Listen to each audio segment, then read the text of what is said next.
किसानों की याद करते हैं और भारत देश झारखंड प्रदेश किसानों का देश है। तो निसंदेह मैंने कल सर्वदलीय बैठक में सुझाया भी था कि अगर समय मिले तो माननीय अध्यक्ष महोदय अपने विशेषाधिकार का प्रयोग करते हुए 2 घंटा कम से कम एड ऑन कीजिए समय में और कृषि पे चर्चा कीजिए, किसानों की स्थिति पे चर्चा की जाए। जी, अगर आप धान की दृष्टि से देखें तो धान इस बार ठीक ठाक होगा।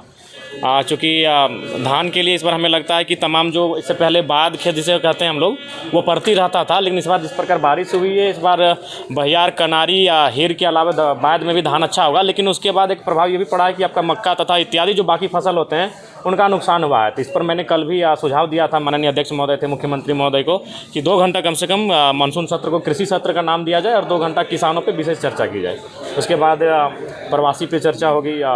विस्थापन आज बहुत बड़ा मुद्दा हो चुका है। रिम्स 2 के नाम पे आप देख रहे हैं रोज़ जो तनावपूर्ण माहौल तैयार हो रहा है इस राज्य में, तो उन सब चीज़ों पर चर्चा होना अति आवश्यक है।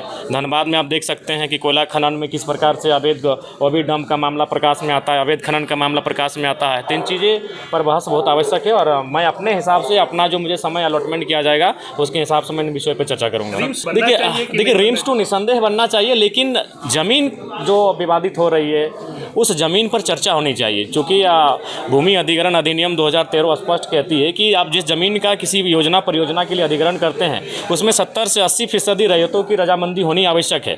तो अगर रैयत रजामंदी करते हैं तो ठीक है, नहीं तो आप आसपास में बहुत सारी ऐसी जगह है जो सरकारी ज़मीनें हैं या फिर जीएम की ऐसी ज़मीनें हैं जो रैयतों का रैयतों के अधीन ना होकर सरकार के अधीन है, तो उन ज़मीनों पर आप चर्चा कर सकते हैं। उन ज़मीनों पर रिम्स 2 होना चाहिए, रिम्स 3 भी होना चाहिए।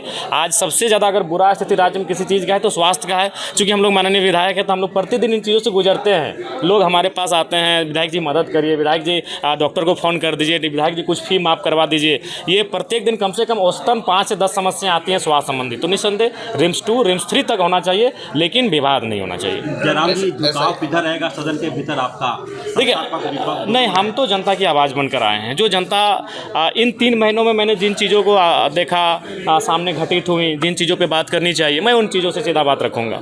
सबसे ज़्यादा दुखी किस बात को लेकर हुए? विस्थापन। क्योंकि विस्थापन एक ऐसा चीज़ है कि ज़मीन हमारी है, ना उसका मुआवजा मिला है, ना अधिग्रहण किया गया है, ना नियोजन मिला है और जबरन उस पर कार्य किया जा रहा है, जबरन उस पर खनन किया जा रहा है, जबरन उस पर ओबीडम किया जा रहा है। बागमारा में जिस तरीके से चाल धंसने से हादसा हुआ, आए दिन ऐसे हादसे। देखिए, बागमारा में ये बागमारा, झरिया, धनबाद या फिर कोयलांचल की जो सीमा है उसमें ये नया नहीं है। इसका कारण है कि अवैध माइनिंग।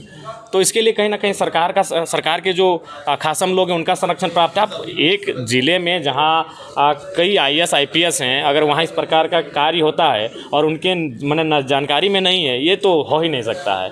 तो हमें लगता है कि इस पर मानवता का भी ध्यान रखना चाहिए। हर चीज़ पूंजी और मुनाफा नहीं होता है। जिस प्रकार लोगों की जानें चली जा रही हैं और उस पर कार्रवाई तक नहीं होती है, ये बहुत ही दुर्भाग्यपूर्ण है।